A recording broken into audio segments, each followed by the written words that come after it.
노을 속의 함대. 북섬 일몰에 올라탄 적의 함대는 빠르고 가벼웠다. 적은 원양을 건너가는 오적의 무리처럼 물의 은총을 받고 있었다. 적은 심려 종대 이동 대열로 다가왔다. 적은 벽파진 앞바다에서 왼쪽으로 방향을 틀면서 명량으로 접근했다. 선단마다 빨간 기, 노란 기, 흰 기, 검은 기가 펄럭거렸다. 단위 부대들을 끌어모은 연합함대였다. 적의 배들은 갑판 위 누각에 울긋불긋한 칠을 했고 이물과 고물에 금박을 입혔다. 출렁거리며 다가오는 적의 이물에서 대낮의 햇빛은 번쩍거렸다. 적의 대열은 찬란했다. 알 수 없는 적의 신들이 살고 있는 무수한 신전들이 몰려오는 것 같았다. 누각 높은 배들마다 나무묘법 연화경에 비단 깃발이 나부꼈다. 적은 헤아릴 수 없이 많은 깃발들의 함성으로 다가왔다. 그 깃발 위 호공으로 적의 살기는 무지개처럼 펼쳐졌다. 무지개는 흔들리면서 다가왔다. 바람의 흐름이 끊어질 때마다 우수영 쪽 삭골대기에서 바다를 내려다보며 울부짖는 피난민들의 울음소리가 들렸다. 몸이 불에 타들어가는 자들의 울음처럼 그 울음은 맹렬했고 다급했다. 벽파진 앞바다에서 적의 항로 수정은 정확했다.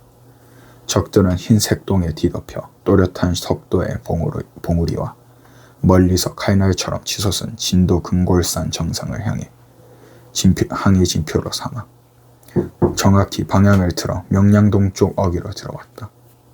긴 하루가 남아있는 종오 무렵이었다. 적들은 더욱 다가왔다. 일자지는 움직이지 않았다. 나는 기다렸다. 적성들에서 함성이 일었다. 적의 제1열과 제2열이 합쳐지면서 양쪽으로 날개를 벌리기 시작했다. 적은 선두가 정투대형으로 바뀌었다. 물은 적의 편이었다. 적은 휩쓸듯이 달려들었다. 감당할 수 없는 적의 힘이 내 몸에 느껴졌다. 나는 뼈마디가 으스러지듯이 아팠다. 물러서야 한다고 내 속에서 내가 아닌 내가 나에게 소리치고 있었다. 진을 물려라. 새나팔이 짧게 여러 번 울렸다. 격군들이 노를 멈추었다. 일자지는 물결에 밀려 뒤로 흘렸다. 노를 몰아치는 적의 다급한 붓소리가 들렸다. 적들의 노가 맹렬할 기세로 물을 헤쳤다. 적은 제3열의 앞쪽으로 나와 양쪽 날개에 가세했다.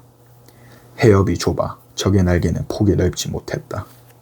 적은 날개를 서서히 오므려가며 달려들었다. 더욱 물려라. 일자지는 다시 뒤로 흘렀다. 적은 명량 기숲이 달려들었다. 적은 날개를 피해서 물러선 만큼 적들은 달려들었고 끌어들인 만큼 다시 걷어내야 할 것이었다. 명량의 동쪽 어기에서 서쪽 어기에 이르는 60마장의 물길에 적의 대열은 온전히 들어와 있었다. 벌려진 선두의 날개 뒤로 적은 긴 종대를 이루었다. 적의 중심은 깊었으나 역류하는 물결 위에서 나는 적의 중심을 깊이 찌를 수 없었다. 일자진 뒤쪽으로 이마도 쪽 바다는 갑자기 넓어진다. 거기서 다시 넓어지는 적의 날개를 벗어날 수는 없을 것이었다. 물러설 자리는 넓었지만 물러서서 살 자리는 없었다. 적의 선두 날개가 사정거리 안으로 들어왔다.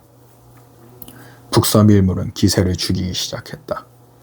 양쪽 연안으로 밀려났던 와류들이 가운데서 다시 몰리면서 물결은 낮아졌다. 이물 쪽 기둥에 몸을 묶은 적병들이 이쪽을 향해 조총을 겨누고 있었다. 또 한 번 역류를 앞둔 바다는 문득 호수처럼 고요해졌다. 그 정막 속에 바다는 다시 밀물에서 썰물로 뒤바뀌는 종망의 경량을 예비하고 있었다. 이제 밀어붙일 것이었다. 닦아라. 적의 제1열을 부수라. 새나팔이 길게 울렸다. 대장선에서 화살이 날고 화포가 터졌다. 적들이 함성을 질렀다. 적의 날개가 점점 좁혀졌다. 총탄이 무더기로 쏟아졌다. 더욱 닦아라. 함대는 따라오지 않았다.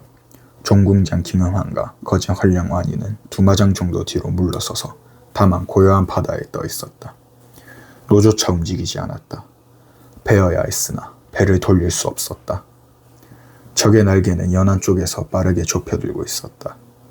초유기를 세웠다. 깅응함이 겨우 다가왔다. 깅응함이 4배로 건너왔다.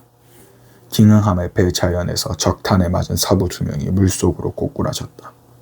나는 깅응함의 목에 칼을 들이댔다. 응함아, 여기는 사지다. 내 칼에 죽느니 나아가서 적의 칼에 죽어라. 저 배로 건너간 깅응함은 격군을 질타해서 앞으로 나아갔다. 아니가 다가왔다. 대장선으로 건너와서 아니는 갑판에 꿇어앉았다. 나는 말했다. 아니야, 너를 죽여서 길을 열겠다. 내가 군법에 죽겠느냐? 물러서면 살듯 싶으냐? 아니가 몸을 떨었다. 아니는 제 배로 건너갔다. 아니의 배가 앞으로 나아갔다. 칼을 빼든 적들이 갑판 위에 도열해서 함성을 질렀다.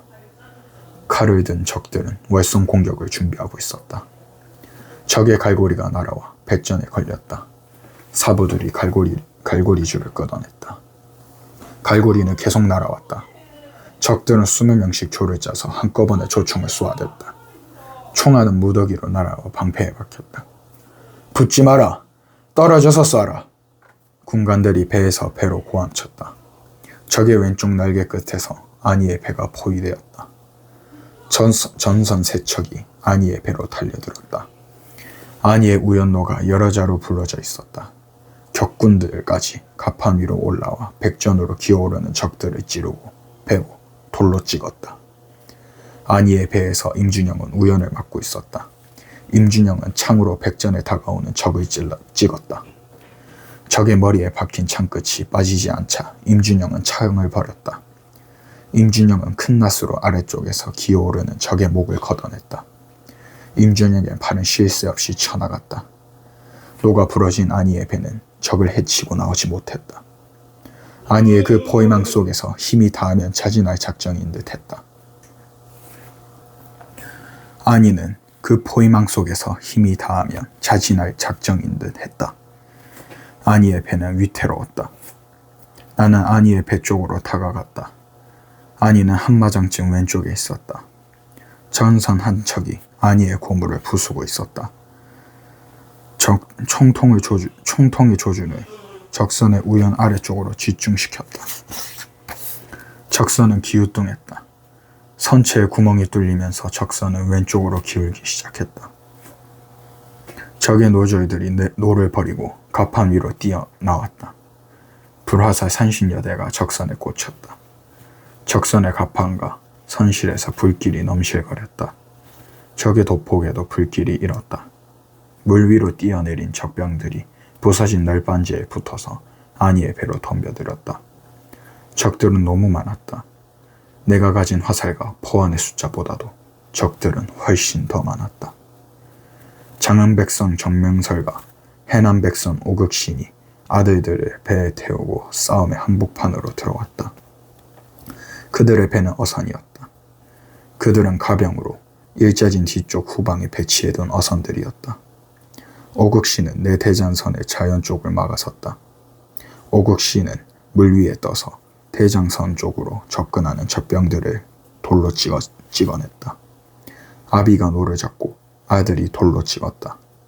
자연 쪽으로 오는 적들을 걷어내고 오극신은 더 멀리 나갔다.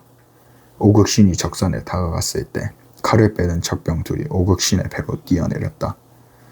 오극신은 적의 칼에 베어져 물 위로 꼬꾸라졌다.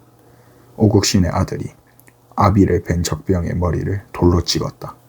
다른 적병 한 명이 오극신 아들의 허리를 베었고 어선은 뒤집혔다. 물결은 고요했다. 정명설은 어선을 저어서 아니의 배 쪽으로 다가갔다. 널빤지에 매달린 적병들이 아니의 고물 쪽으로 몰려들었다. 정명설이 노를 잡고 두 아들이 작살로 적병의 머리를 찍어냈다. 적병이 난간에 매달리자 어선은 기우뚱했다. 적탄이 정명설의 가슴에 박혔다. 아들이 쓰러진 아비를 어창 위에 눕혔다. 사내야, 사내야, 사내가 죽어야 한다. 정명설은 두 아들에게 그렇게 말하고 죽었다. 큰 아들이 노를 잡고 죽은 정명설의 어선은 다시 앞으로 나아갔다. 물결은 여전히 고요했다. 격군들은 기진맥진했다. 이물을 돌릴 때마다 물을 밀어내는 격군들의 근육에서 힘이 빠져나가는 떨림이 내 몸에 느껴져 왔다. 다시 격군을 교대시키고 나팔로 흩어진 진을 수습했다. 아니의 배가 포위를 뚫고 나왔을 때 물살은 일어서기 시작했다. 적의 흠이 넘어 먼 바다에서 다시 거꾸로 돌아서는 보름사리의 썰물이 대낮의 햇빛 속에서 반짝였다. 그 물빈을 빛나는 먼 바다까지 이 많은 적들을 밀어붙이며 나는 가야 할 것이었다. 거기서 종망의 길이 어떻게 뻗어 있을 것인지는 나는 알 수 없었다. 조금씩 일렁이는 물길의 가운데가 하얀 갈기를 세우며 일어섰다. 물결은 말처럼 일어서서 뒤로 달리기 시작했다. 물살을 버티려는 적들의 노가 안간 힘을 쓰고 있었다. 밀어라! 힘껏 밀어라! 밀어라! 밀어라! 밀어라! 새나팔이 길게 울었고 난타로 몰아대는 북소리가 울렸다.